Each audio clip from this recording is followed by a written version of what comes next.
দেখো আমি ভাত বসিয়েছি, ভাতটা ফুটে উঠেছে।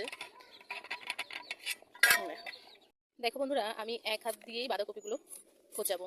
যেহেতু এখানে ক্যামেরা ধরার জন্য কেউ নেই, আমি এক হাত দিয়ে ক্যামেরা ধরেছি আর এক হাত দিয়ে আমি বাঁধাকপিটা কেটে নিচ্ছি।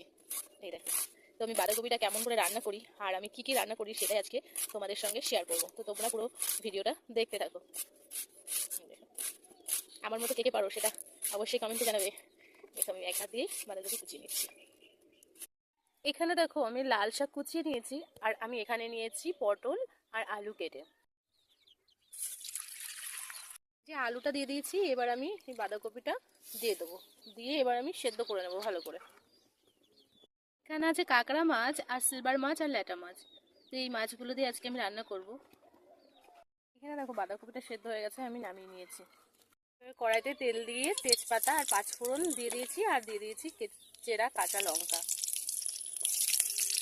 দিয়ে দিয়েছি এই কাঁকড়াগুলো, তারপরে দিয়েছি আদা, তারপরে লবণ আর হলুদ দিয়ে এটাকে আমি ভালো করে ভেজে নেব।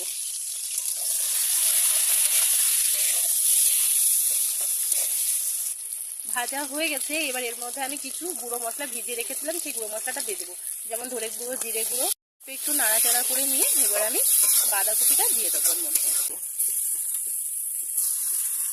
দিয়ে এবার এটাকে আমি ভালো করে মিশিয়ে যতক্ষণ বাঁধাকপির জলটা না মরে যাচ্ছে ততক্ষণ এটাকে আমি ভালো করে কষাতে থাকবো। কষানো হয়ে গেলে তারপরে এটাকে আমি তার মধ্যে অল্প একটু চিনি দিয়ে দেবো, দিয়ে তারপরে এটাকে আমি নামিয়ে নেবো। বাঁধাকপিটা আমার হয়ে গেছে, এবার এটাকে আমি নামিয়ে নেবো। কড়াইতে তেল দেওয়ার পরে পেঁয়াজ, রসুন আর লঙ্কা কোচানো দিয়ে দিয়েছি, দিয়ে এবার এটা ভালো করে ভেজে নিয়ে আমি এর মধ্যে লাল শাকটা তুলে দেবো। দেখো এটা ভাজা হয়ে গেছে, এবার আমি লাল শাকটা এর মধ্যে তুলে দেবো। এবার লাল শাকটা দিয়ে দিলাম। এই শাকের মধ্যে লবণ আর হলুদ দিয়ে আমি এটাকে ভালো করে আমি ভেজে নেবো। ভেজে নেওয়া হয়ে গেলে তারপরে অল্প একটু চিনি দিয়ে আমি এটাকে নামিয়ে নেবো। তা দিয়ে তেল ছেড়ে দিয়েছি, এবার এর মধ্যে আমি অল্প পরিমাণে দিয়ে দেবো চিনি।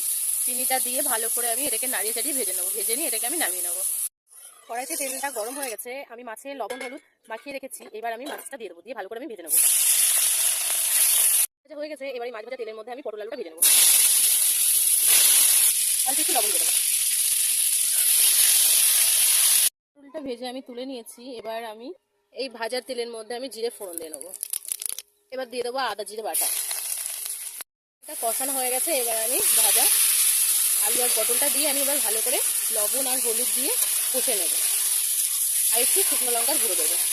আলুটা কষানো হয়ে গেছে, এবার আমি জল দিয়ে দেবো।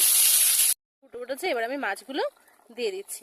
আজকের মেনু হচ্ছে লাল শাক, কাঁকড়া দিয়ে আলু দিয়ে বাঁধাকপি চচ্চড়ি আর পটল আলু মাছের তরকারি, আর সাথে আছে লেবু আর লঙ্কা। যদি ভিডিও